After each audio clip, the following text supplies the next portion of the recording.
This is your call to action. Get prepared, America.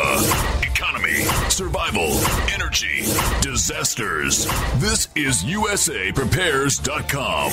Informative radio, educational radio. Interact now by emailing instructor@USAPrepares.com or text at 434-390-7953. Class, please take your seats. Now, your instructor, Vincent Finelli. Watch the greenbacks tumble. I needed just a second to put on that extra drop of bliss. Everyone all set, cocked, locked, blissed. There we go. Your dial set correctly to USAPrepares.com. We're delighted you're here. Broadcasting 2 hours from high atop the Missouri Ozark Mountains. Studio A. Information's on the website. So link to your instructors at USAPrepares.com. USAPrepares.com. Podcasts are free. If you'd like to share this broadcast with friends and family, you may. Just visit USAPrepares.com. Converging threats are confronted daily by your instructors. I'm Vincent Finelli. Tom is producing the broadcast in Minnesota. Today, we're going to meet our newest instructor, Marty Barrett. New England, chairman of the department, biology. It's a hard science. We're going to talk about college. We're going to talk about what's different in college today versus 20 or 30 years ago. You know, class, when you think about it, college is different today. On the surface, we have students who have just graduated high school, they've taken the summer off, and now they're in college. They have a different maturity level from those who are re-entering college after years of being in the workforce. We have those who have been laid off who are coming back to college for retraining. Different careers. And we have senior citizens entering college. So today, we're going to meet our newest instructor, Marty Barrett. She's the chairman of the department, biology, at the college level. Welcome, Marty Barrett. Thank you. Good morning. Hey, Marty, you meet students in your classroom. Now, not only are you the chair of the department, but you are an instructor, a professor at the college level. What's it like when you are meeting students for the first time? What would you say their expectations are? And let's start with the young ones, the ones who have just graduated high school, and they enter your class. What are their expectations? Well, first of all, I could say that the diversity in my classroom is even maybe wider than what you would think. My students have ranged from age 13 to age 75. So here's a group that you're trying to engage all of them at the same time. And I don't have any hard facts to back up what I'm saying here, but I think that those that are paying for their education seem to be more attentive and more engaged than those that our mom and dad said, you got to do something this year. How about college? You know, with no real goal in mind. So it's difficult to entertain that group at the same time with the understanding that some people have a wide background, they know a lot about a lot of things, and others know nothing. So you have to start with the basic information and hope that you don't lose the interest of those that already know this information. Mm-hmm. Now, is that something that you, as a chair of the department, teach the new teachers who report to you? Do you teach them how to engage the students, or are they left to figure that out for themselves using their own style and their own background and their own experiences? We meet with many of the students, with many of the instructors before they come meet the classroom. Mm-hmm. But many of them kind of ignore whatever you tell them, and they're going to do it their own way. And one thing that we find is a problem is that the textbook, in order to get instructors to purchase a textbook, lots of additional ancillary materials are available. And one of these is PowerPoint presentations. So many new teachers, even though they may have had great goals to begin with, what they do is they take the PowerPoint and simply read it to the class without much elaboration. And even though we've schooled them on how to present to the class, this is what many choose to do. Let me see if I've got this right. So the textbook companies will, as part of the purchase price of the textbook, will include PowerPoint presentations to go with the various topics and chapters within the book. Exactly. The teachers then can take those PowerPoint files and say, class, today we're going to learn about ABC.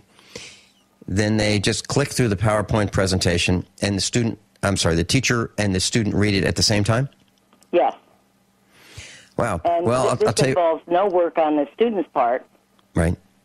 And certainly no work on the instructor's part.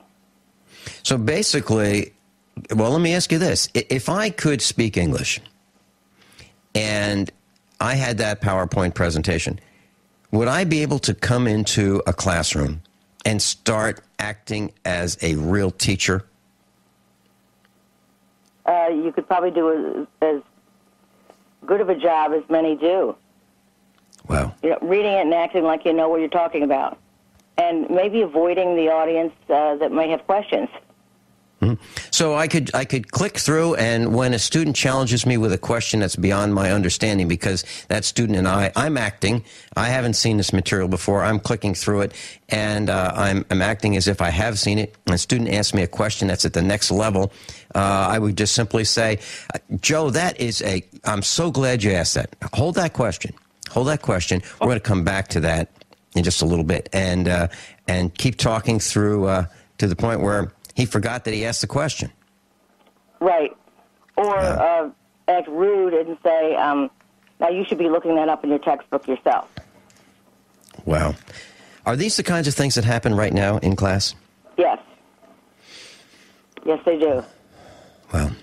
Okay. And it's not teaching, it's reading.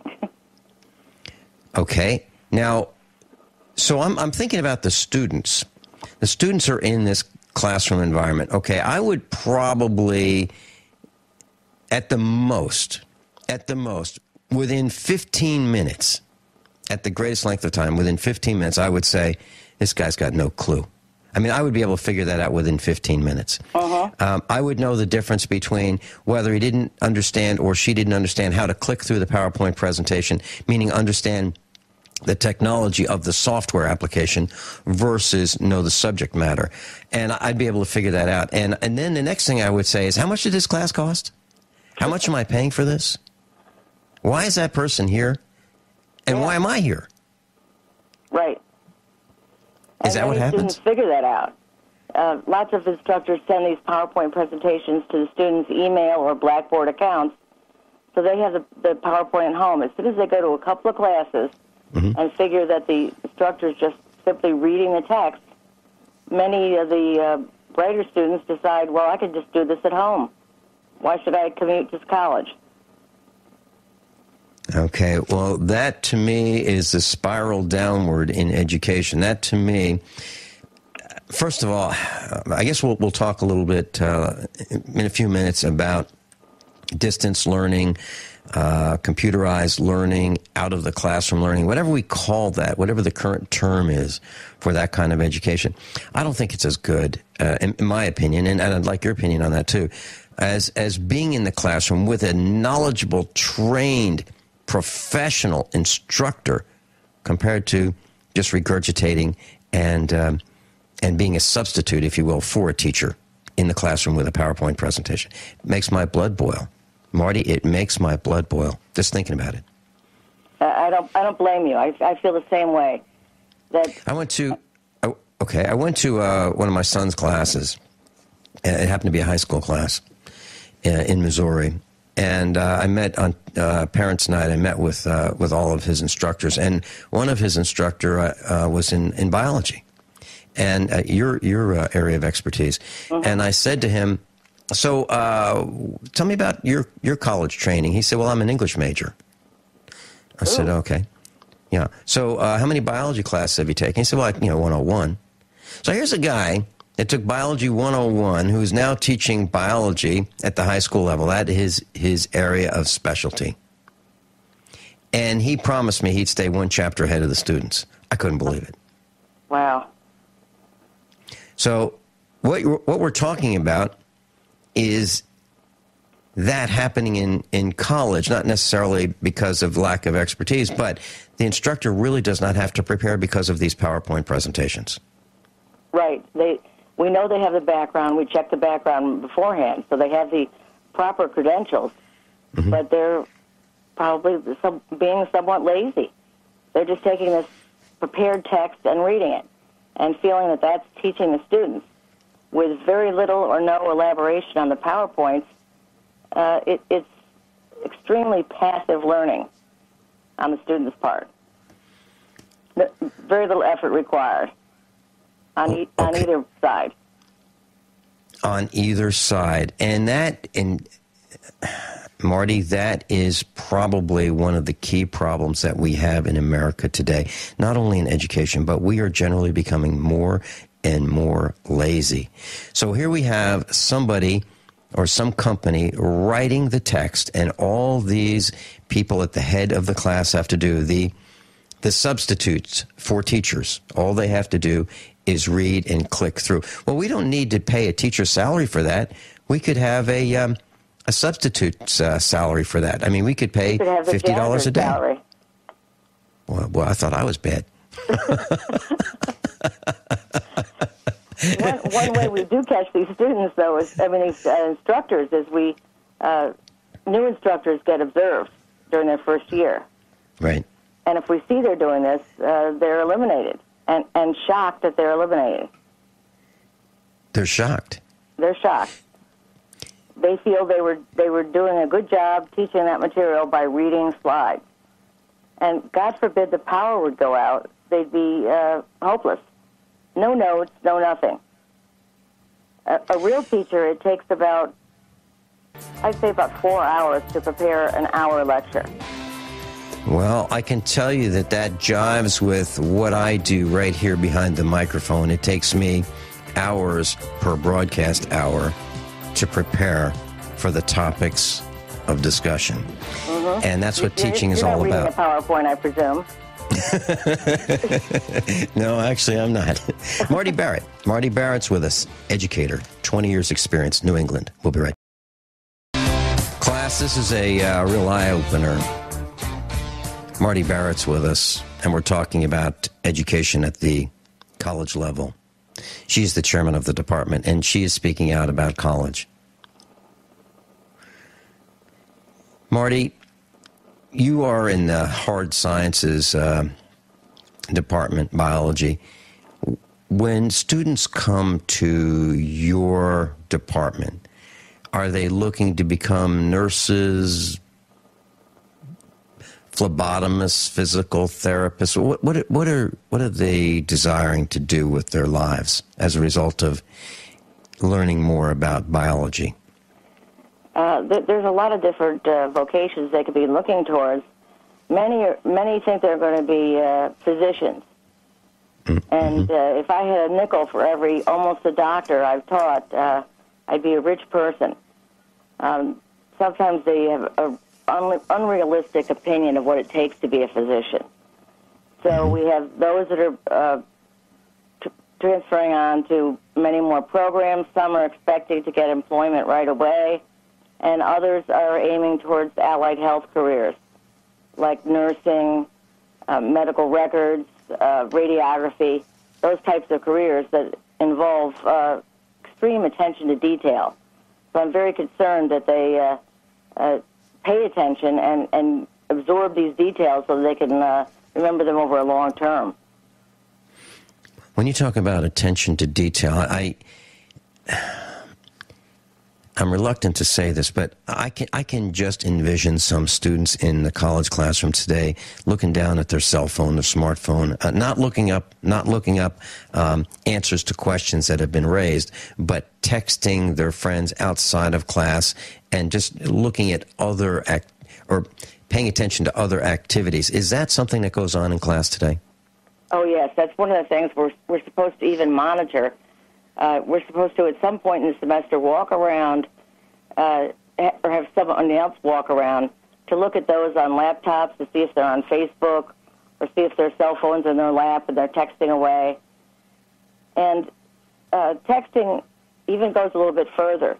Their communication with their professor is written in text lingo often. Most of the emails that I get from students, you know, they don't spell out the words. They put U, just the letter U. They write in text lingo. That's what they feel is proper language. And I find that kind of shocking. All right. Well, there's two ways we can go with this. All right. So if we talk about communication skills, the entering class that just graduated high school, that's coming into college for the first time, freshman level, are they proficient in reading, writing, arithmetic, and communication skills? Are they ready for college? In many cases, no. And one of the things I find that's the poorest is their writing skills and spelling. Apparently there are no spelling skills required anymore because we've got spell check. Well, spell check doesn't check your answers in a standard blue book essay. So many things are written out phonetically. And I find some of the best spellers are those where English is not their primary language. Wow. So now we have a crop of students that can't spell. How's their writing skills? Can they write without being able to spell? I mean, can they communicate effectively? No, not very well. Many of them can't. And you wonder if in the educational system, if they were just kind of pushed along. It seems to be an emphasis now not to hold anybody back. So that was my boy. Oh boy, you're hitting all my points here because at my next just moved right on through high school, and if they don't pass, at least in my state, there's some standardized tests they have to pass in order to graduate high school. Well, if you don't pass the test the first time, they have a preparation class they'll put you in just to teach so you pass the test, not to teach to impart a lot more knowledge, but just to get you through the test so you graduate. So I'm not sure they get the whole benefit of the education. Marty, we're talking about teaching to the test. So the teachers are measured on how well the students perform based on the test. So the teachers are encouraged, not officially, but they're encouraged to teach to the test and have the students regurgitate the test question answers. Marty Barrett, Vincent Finelli, USAPrepares.com, exposing education today. We'll be right back. Class, Marty Barrett's with us, and we're talking about education at the college level. She's a professor of biology, over 20 years experience. Marty, you had mentioned phonetics. I'm going to just play something. This is about a 2-minute piece. It represents the problem that we have in education dealing directly with phonetics. All right, listen up, y'all. I'm y'all substitute teacher, Mr. Garvey. I taught school for 20 years in the inner city, so don't even think about messing with me. Y'all feel me? Mm-hmm. Okay, let's take a roll here. Jay Quellen. Where's Jay Quellen at? No Jay Quellen here? Yeah. Do you mean Jacqueline? Okay, so that's how it's gonna be. Y'all wanna play. Okay, then. I've got my eye on you, Jay Quellen. Balake. Where is Balake at? There's no Balake here today. Yes, sir. My name's Blake. Are you out of your mind? Blake? What? Do you want to go to war, Balake? No. Because we could go to war. No. I'm for real. So you better check yourself. D nice. Is there a D nice?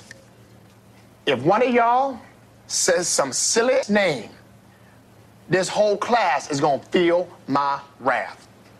Now, D nice. Do you mean Denise?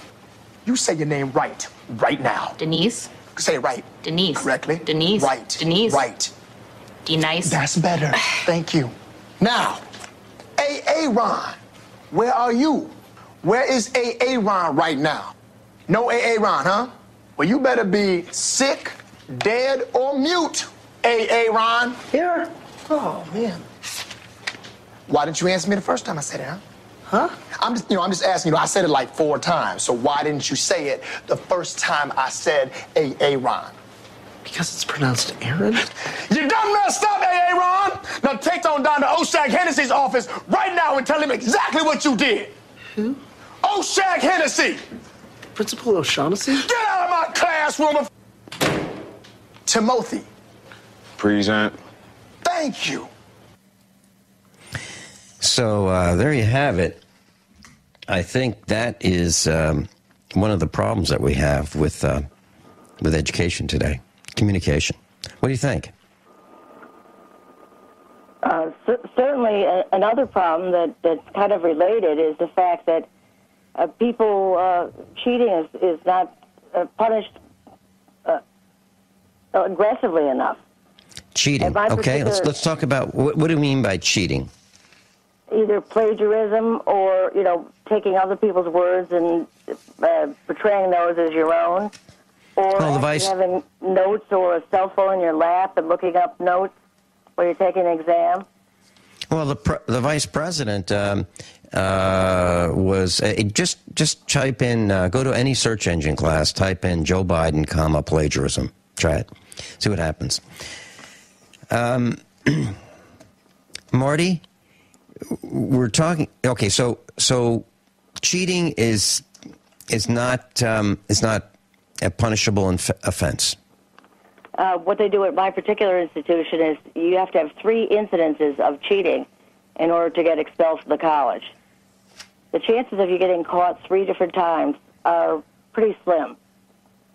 So you just get a hand slap the first time, like, well, you've gotten a warning, then you get another warning, and then finally something's done. I've never heard of anybody actually completing the process of being expelled because of cheating. Why is this? Is this a better cheater?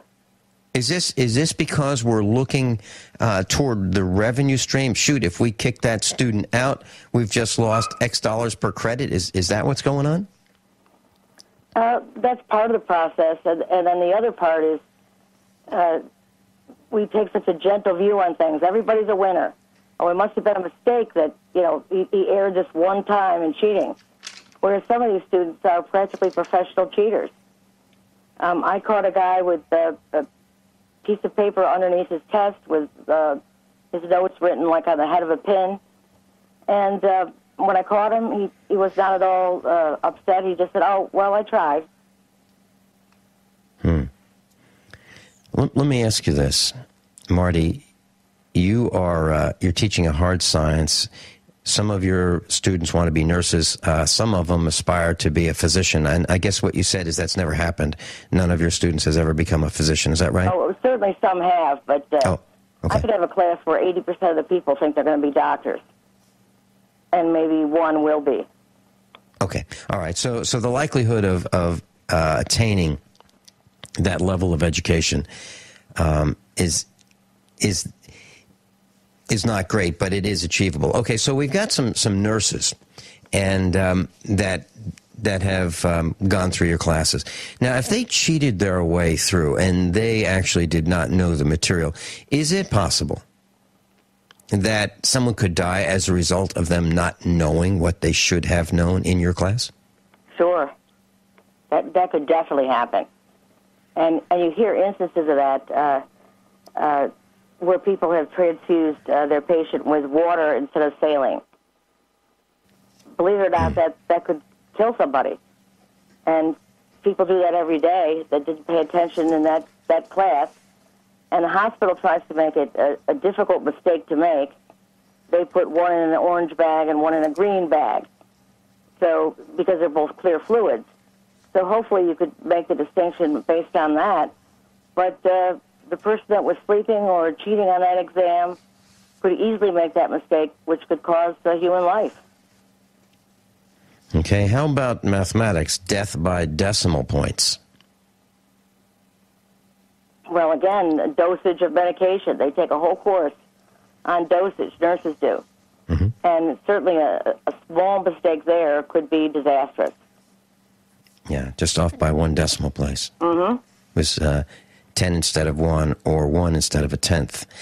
Do you see at the college level the requirement, maybe unwritten, that you will have your students fit under a bell curve, meaning certain percentage, small percentage, receive the grade of A, and then a little larger the grade of B, and then the greatest number of students receive the grade of C, and then fewer receive a D, and then the smallest number receive an F.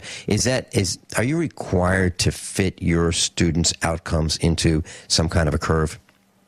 No, not directly.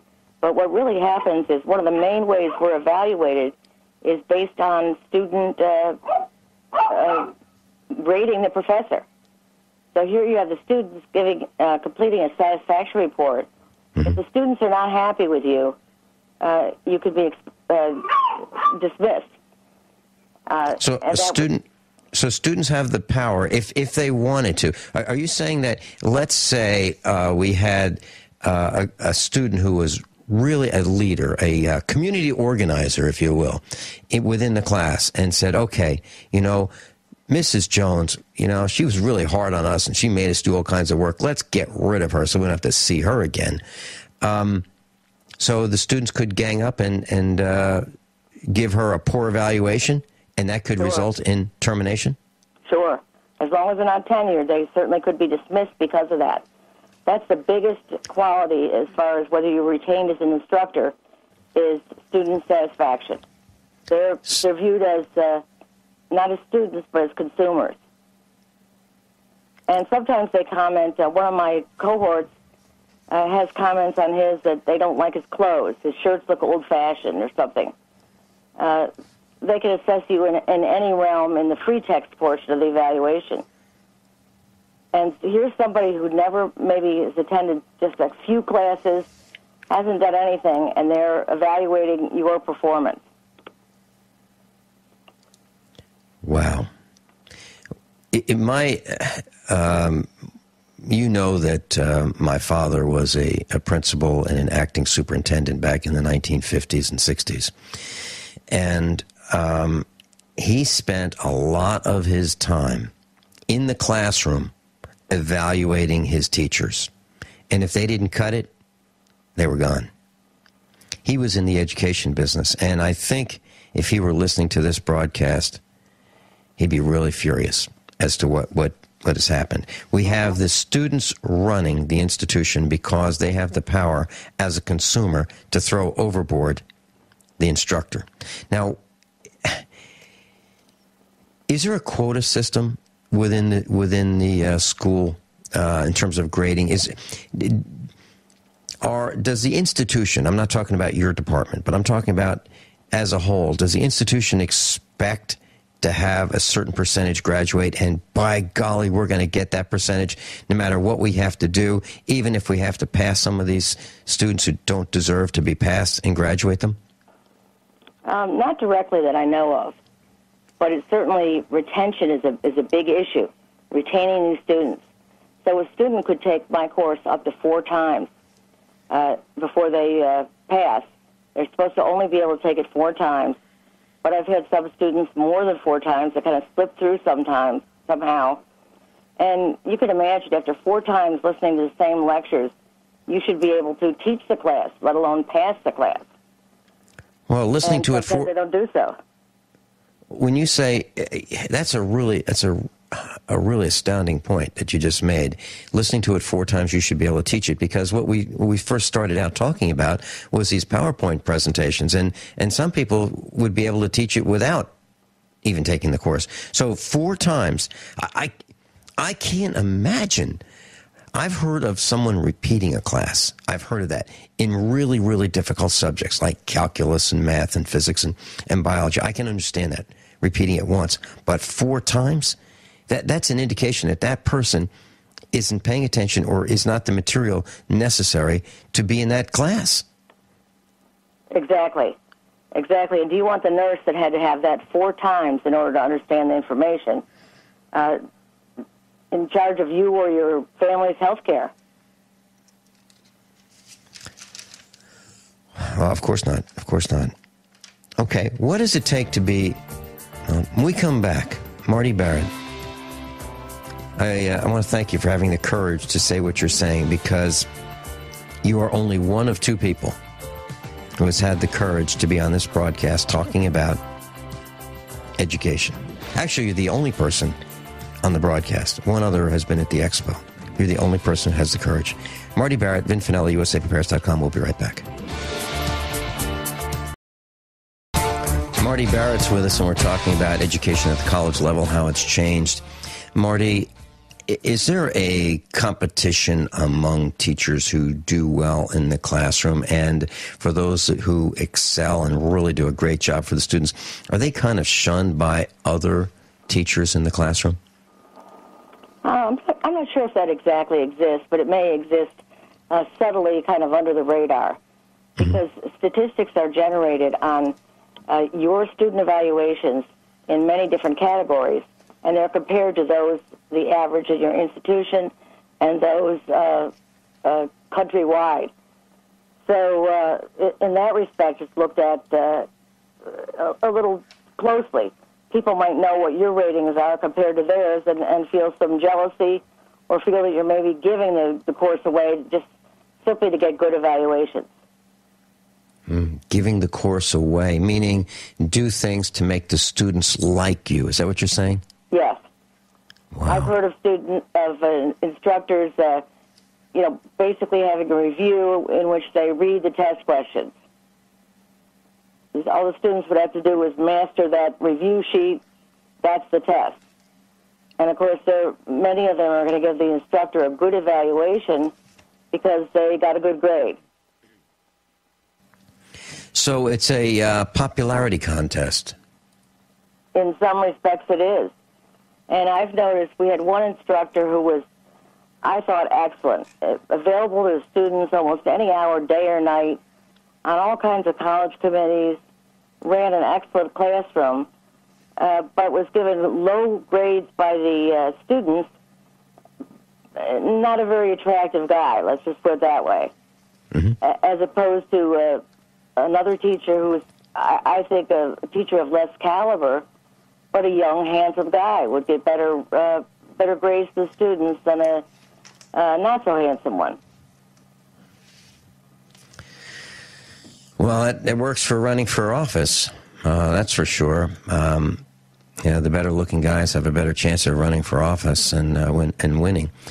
Let's talk about lab exercises. Now, you're in the biology department. Have they changed at all since, or in the last 20 or 30 years, the laboratory experiences for the students? Sure. They've changed in 2 ways. One way is just because of a money crunch. Because the reagents and everything are so expensive, we've had to revert to nanotechnology, which means that you're just using very, very small amounts of reagents to simulate experiments without the expense. The other way, though, that they've changed is because of the advent of AIDS and other blood-borne diseases, you're not allowed to work with any blood or body fluids. So when you're studying blood typing, you can't do the old stick your finger and figure out what blood type you are. That's taboo in today's society. What you do instead is you pay money for plastic-coated particles that react as blood would to determine the phony blood type you're looking at. So they're not used to working with the real thing until they really get into practice, which could be disastrous.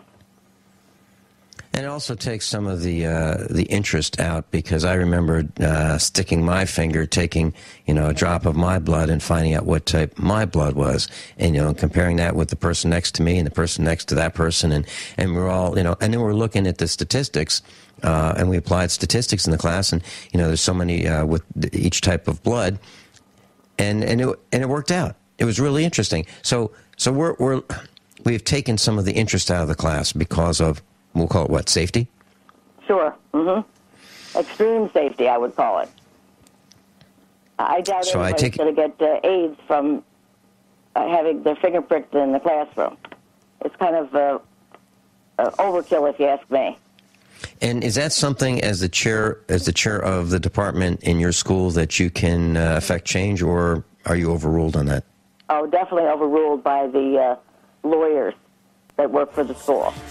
There'd be no way that could occur. Marty Barrett, I want to thank you for being with us and having the courage to be in the broadcast classroom talking about education, what's happening at the college level. Marty, I'd love it if you could arrange your schedule to come back again and again and again. Thanks so much for being with us, Marty. Thank you for bringing these important topics to your students' attention. Class coming up next hour, we're going to learn about smart meters. RefuseSmartMeters.com coming up next. USAPrepares.com. I'm Vin Finelli.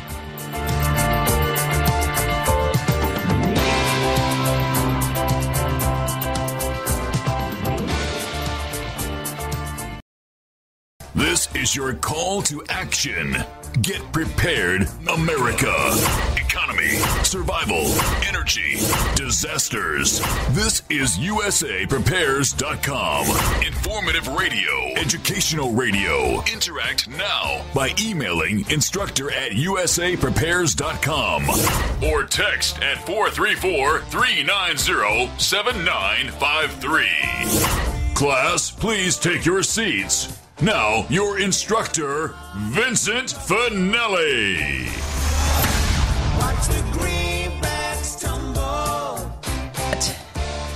Cocked, locked.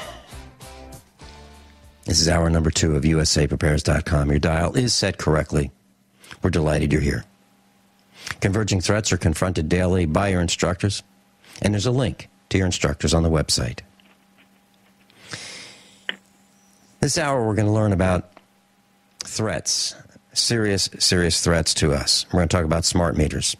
You're going to meet our newest instructor, Deborah Tavares. Welcome, Deborah. Well, good morning. Thank you so much, Vincent, for having me on the program today. And there are many aspects of the smart meters that we are, of course, all facing. The most important aspect is to understand what these meters are really all about, and understanding that our level of resistance must escalate. We must refuse this massive assault upon us, because certainly what has happened with the smart meters, and those are the electric meters that are being attached globally to all of our homes, they intend on having gas, electricity, and water all connected to the global smart grid. And what this is required in order for a complete takeover of our system. Everything must be monitored. All energy resources must be monitored and measured in order for this global elite's totalitarian system to work. What do I mean by totalitarian system? Complete and absolute oppression through technologies. This is a new world order system that they're trying to bring in now. And it's extremely important for everyone to understand. This is required and forced control over every aspect of our lives, public and private. They do not have regards for ethics, morality, or life. So I'm going to be talking about some source documents, the most important documents for people to read immediately to understand that war was declared from these documents, and we do not know it. It's a silent weapons system. Now, as far as the smart meters are concerned, on stopthecrime.net, on the landing page, I gave a talk to the Oath Keepers. I outline the entire aspect of smart meters from a global perspective. I bring in military documents, source documents from the elites, and how this all ties together with United Nations Agenda 21 program, which they've now renamed to Future Earth, so that you can get a full perspective of the absolute massive dominance that is planned. This is global imprisonment. This is beyond mass surveillance. The cameras, all of the sensors that we see now emerging everywhere. You can go to Mount Weather, WEATHER. It is an underground facility that was built in the mid-50s, 47 miles outside of Washington, D.C. This is where the shadow government is housed. This is where FEMA has been fomenting this massive surveillance grid upon the United States. Make no mistake about it, we are becoming imprisoned. And the Silent Weapons for Quiet Wars is on stopthecrime.net, as well as the New World Order Exposed 1969 and the Iron Mountain Report. Very important to understand what these documents reveal. They reveal the plan in their words. This is not an author writing these. These are from the global controllers, the global power brokers, the Illuminati, the interdimensionals, whatever you want to call them. This is their plan, and it's important to understand their plan so that you will know how to psychologically adjust. You will then understand the level of engagement that each and every one of us must commit to. The longer we stall with knowing what is occurring, the more difficult it will be for us to even attempt to unravel it. And they'll tell us in their documents that they win by consent being the primary victory. And consent is the fact that we are consenting by lack of knowledge. So read the Silent Weapons for Quiet Wars. Again, the source documents on stopthecrime.net. We're going to go over those a bit this morning. I know I'm going to be back up with you, Vincent, for more time in a few days, on the 10th, I believe, and I will go into this more fully. But for those that are listening right now, if you can start reading those documents immediately. And also notice that we have a newfound White House government document posted as well that is talking about increased frequencies. And I know, Vincent, before we came on the air, we were talking about the fact that we're seeing increased behavior and amped up brutality as demonstrated by the police and law enforcement to the civilian population. And this is largely to do with frequencies. Those are being amped up globally on all of us. This is ultimately able to create behavior and to control everything about us. This is part of the Silent Weapons program. And we have a notification on our website, again, stopthecrime.net. It's a warning for massive distribution to all police, fire, and first responders, giving them information about the pulsed microwave radiation and the effects to the brains. And why is this important to give to these men and women? They have cell phone towers that have been deployed on their properties. They have increased wireless technology in their vehicles. They are completely wired wirelessly to microwave radiation frequencies that the military has weaponized. This is the new type of strategy in warfare. It is fingerprintless. We cannot see it. It is behavior altering, and this is what is happening on a global basis. The United States has used this in Fallujah, where we have put these poppers in villages that emit frequencies that tone down the anger of the people whose villages and homes have been destroyed and families have been murdered. This is no new technology. This has been used in wars. In fact, in the shock and awe war, when we went into Iraq and we saw the Iraqi soldiers coming out of the ditches and foxholes waving white flags, it wasn't because they were trying to surrender to the United States. It was because we were using beamed microwave frequency technology on them, and we were burning them. These frequencies can burn your brains right out of your head and leave the rest of your body intact. This is the level of the new type of weaponry that is being engaged in warfare. Also, the biological and all of the chemical weaponry that is being dumped in aerosols now on villages and towns globally. And we're not certainly being left alone here in the United States. All of us know that we have chemtrails or geoengineering, weather modification. It has many, many purposes. It is dumping massive chemicals. It is increasing the volume and the massive eruptions, explosive eruptions of fires. Part of the reason that the U.S. forestry has not allowed private property owners of ranches and of standing trees to remove trees is this: they're all part of this unbelievable network and this system to bring our country down into a new world order. Now, why do I say that? We know that the United States is run by global banks, international banks, and mega corporations that are posing as a legitimate government, and they are not. Our entire court system is corrupt. We take our grievances to court. It's a corrupt court system. It is installed by the international bankers to bring forward their agendas. They'll tell us that a silent weapon system operates upon data collected and obtained from a docile public by legal but not always lawful force.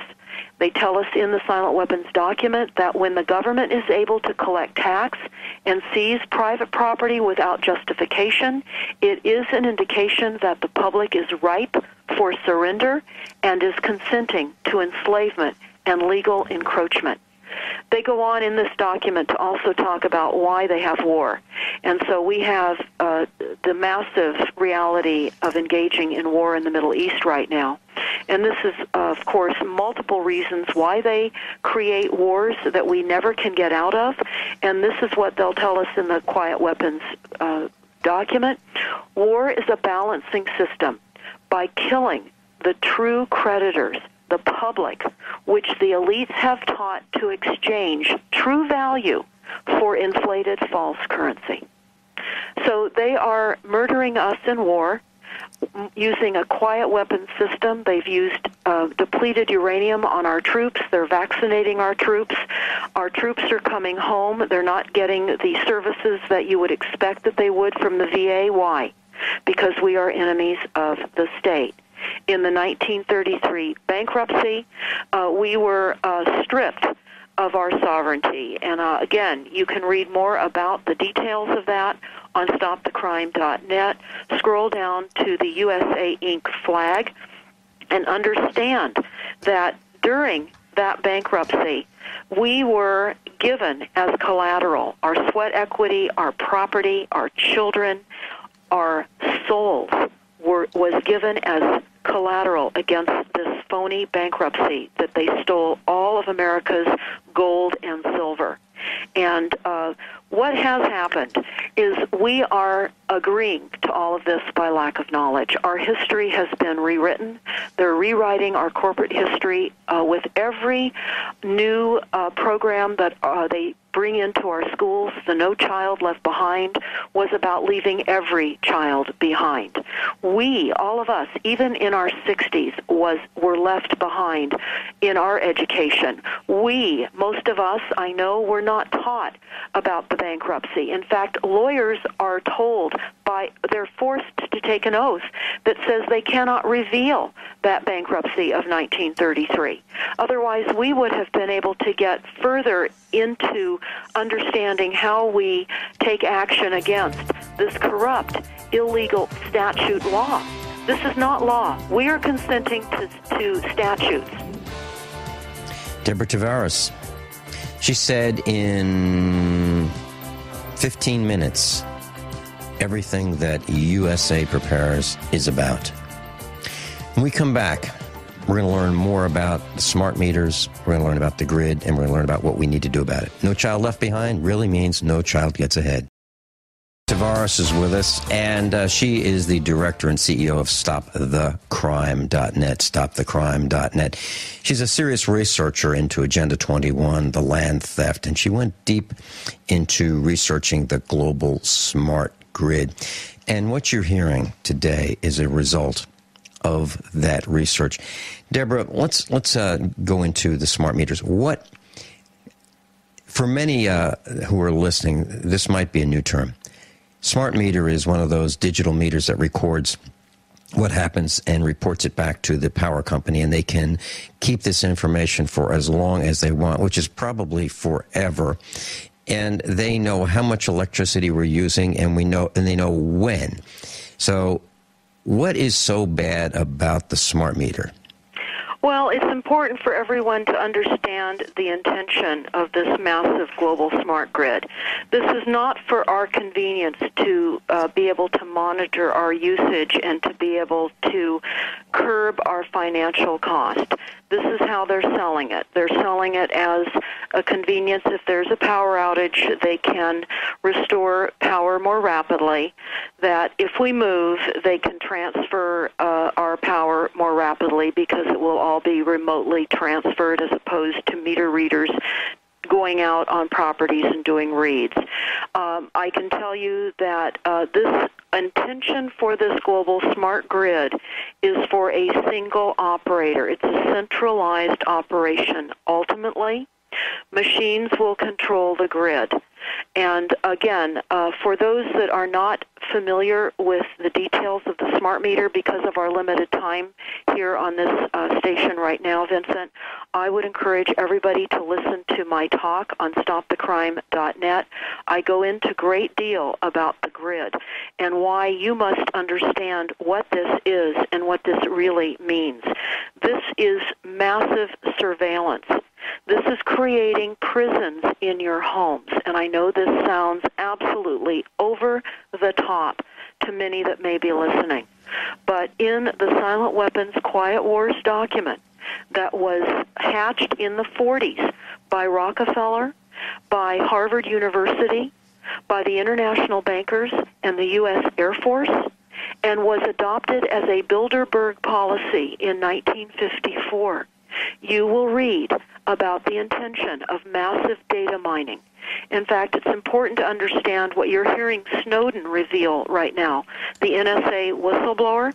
Much of what he is talking about was disclosed in this document. Again, this was written in the 40s and adopted as a policy. This Silent Weapons for Quiet Wars system in this document is a declaration of war.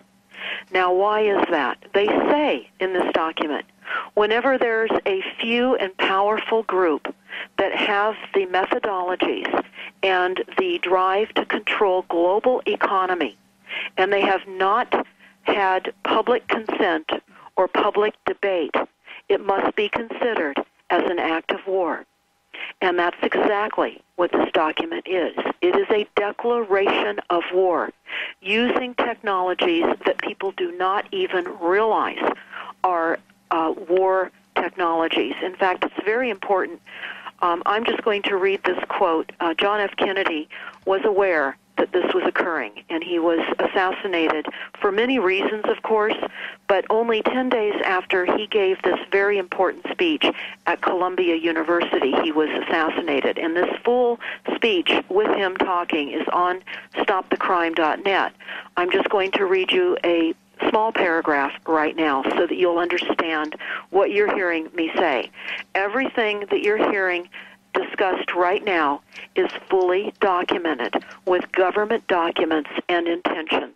So you need to read to understand and accept your current reality. It's only going to be when you understand the reality that you are really in and get out of the illusion that has been fomented. Most people are living in a conspiracy conscripted by a very few to deceive the masses. That is the conspiracy. Those that start learning what is real for our society and what is really happening behind the scenes, in the shadows, as you so often hear discussed, you will then understand what you must do to protect yourselves, your families, and your communities against all of the layers of assault upon us. And the smart meters are one of those assaults. Deborah Tavares, we're talking about silent weapons. This is USAPrepares.com. We'll be right back.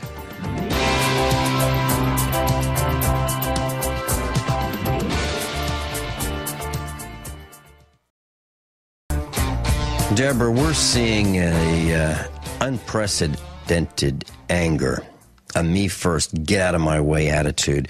We're seeing police attacking unarmed citizens, unprovoked, overwhelming forces used by the police, squads beating and killing senior citizens. They're taking on one senior citizen at a time, tasing and shooting them. And we're seeing the anger in the police, the very quick, trained responses that are totally out of control, unnecessary. Absolutely, they are avoidable, but they're not being avoided. We're seeing this happen on an ever increasing basis. Deborah, would you say that this is encouraged by the presence of electromagnetic weaponized frequencies such as radar guns and the other instrumentation that the police have in their air-conditioned metallic microwave chambers that they call police cars? There's absolutely no question, Vincent, that is what is happening. This is the new weaponized technology that will be used. We will not see bullets. That is why any type of an armed revolt by any of us using guns is foolhardy. We found a document on the NASA website that talks about the weaponized technologies that they will engage and use upon the American people. But getting back to your question, yes, what we're seeing is mind control. What we're seeing is an absolute assault upon everything basic to everything we ever thought. This is massive chaos. They're creating havoc on the streets. This is all told to us in these source documents. That's why I cannot underscore these. But it's important to understand what's happening to our police and first responders. They are being manipulated with frequencies, increased anger. People are not sleeping well at night, so when they're not getting their deep REM sleep, they're not behaving as they would during the day. This is a jamming of our immune systems on every single level. And some of the greatest concerns that we have is what we're seeing with all of these increased frequencies on every level. The cell phone towers, the antennas, the smart meters on our homes, our Wi-Fi that we're bringing into our homes, our cell phones, any wireless technology that we have in our homes is causing this amped up frequency opportunity. And at this point, I want to encourage everyone, again, go to stopthecrime.net. At the top of the homepage, you will see the opportunity to print off a flyer for the other sites that we are running. We're running toxicdrinkingwater.org, toxicsky.org, and smartmetersmurder.com. Look at these other sites. We have scientific information. We've transcribed many YouTubes so that people that want to download actual papers, because we know that we'll be massively infiltrated and unable to get this information out. That's why we want everyone to download these resource documents. But it's important, Vincent, to understand, as a society, we have massively increased illnesses. We're becoming very, very ill. And they're enslaving us through illness, through lack of knowledge, and through this quiet weapons system, and the smart grid is all part of it. So I know that you've had Jerry Day on your program before, and I know he will tell everyone to refuse a smart meter. Yes, you must refuse a smart meter at all cost. Once you understand that this is a biohazard on your home, this is incarceration, this is infiltration of your home and your daily activities, and this is enslavement and planned planetary poisoning. They understand. This is pulsed genocide using electromagnetics, and they know this. There is a massive requirement under the elite's documents that they must reduce the global population. And the reason they must do that is because we are a threat to their sovereignty. They allowed the middle class to elevate to a dangerous level because the middle class, particularly in the United States, was achieving higher education. We were achieving greater status, more things, and we were becoming a threat.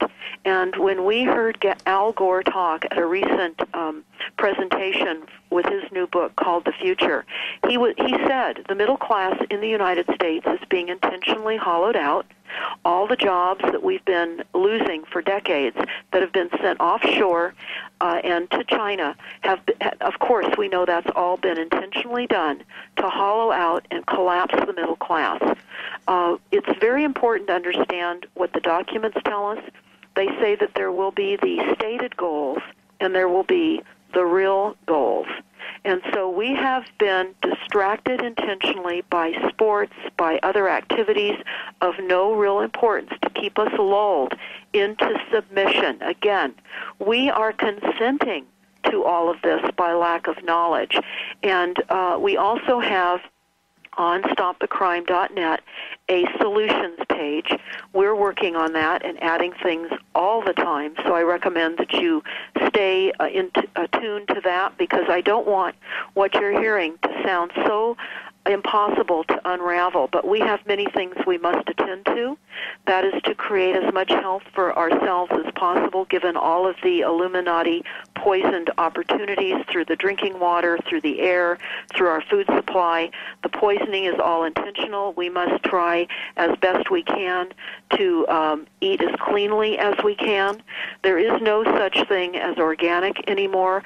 We all know that we're being sprayed with heavy toxins, heavy metals, from the very, very secret geoengineering or weather modification program.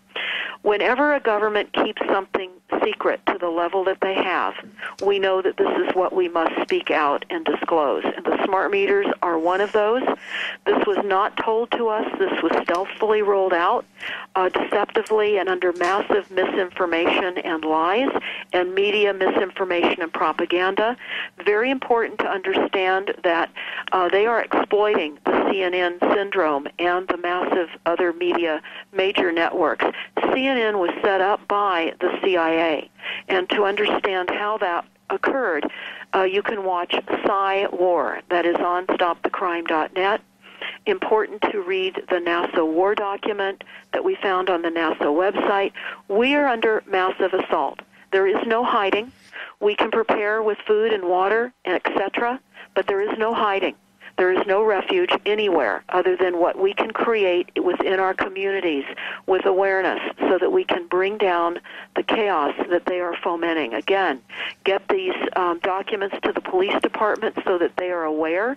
They don't know the level of electromagnetic mind control that is happening. In fact, in 1995, that was the year when massive doses of electronic mind control programming, thought intrusion, and brain biogenetic manipulation was commenced in large scale. And they told us that the projects are no longer experimental, they are fully operational, and that field testing is over.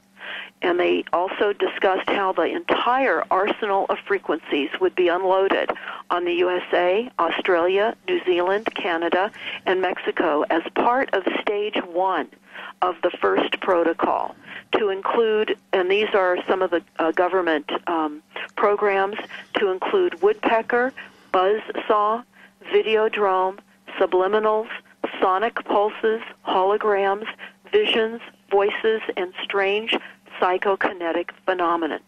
And they warned us then to beware of TVs, computers, movies, radios, and phones. Also books and magazines and newspapers and printed advertisements and posters, because they have encrypted subliminal messaging and holograms. And in addition to the obvious programming, they talked about commercials, etc. And the reason behind all of this was this encrypted printed matter and all of the movies affect the brain's neural networks and functions through select frequencies and harmonics to diminish our will, our individuality, and to create a society that will obey. That is what this mind control manipulation with frequencies, this is the elite's absolute, complete goal, besides stealing our property, they want our real estate, they want everything, they want our minds. This is mind theft. And it is important to understand what is happening so that we can step aside as much as possible and help others, because this is going to be a massive increased time of mental illness, of people literally going insane because they will not have function of their bodies or their minds. And we know that decades and decades, there have been many, many targeted individuals. There have been horrific American torture through remote control, through electronic weapons. And you can go to, again, stopthecrime.net, take a look at that NASA war plan that we found on the NASA website. This has everything to do with the smart meters. And because we're not talking in detail right now about that, I recommended earlier everyone go and listen to my talk on stopthecrime.net about smart meters to fill in the blanks for some of you that are not that familiar with what the smart meters are really all about. The most important aspects of this is to understand that all of our utility companies have partnered up with the United Nations and Rothschild. In fact, when we went to the annual shareholders meeting at the Pacific Gas and Electric headquarters in San Francisco in 2012, Rothschild was in attendance. Make no mistake, this is for global control, global energy dominance.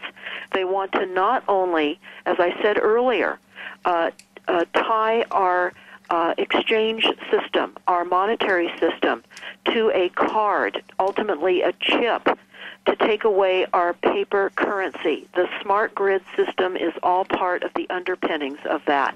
You will see that in my talk on stopthecrime.net. This scheme was hatched in the 1930s. They just did not have the technologies at the time to implement this grid. Now they do.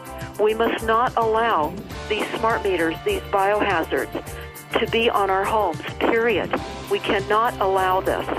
We must educate the utility workers. They are misinformed.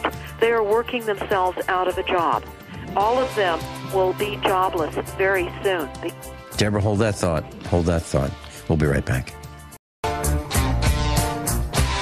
Class, Deborah Tavares is going to be back with us for 2 hours.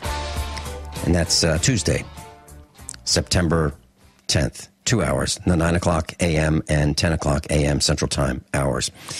And I just wanted to share this with you. And, oh, by the way, all the links that she's talking about will be on the website, usaprepares.com, as well as stopthecrime.net.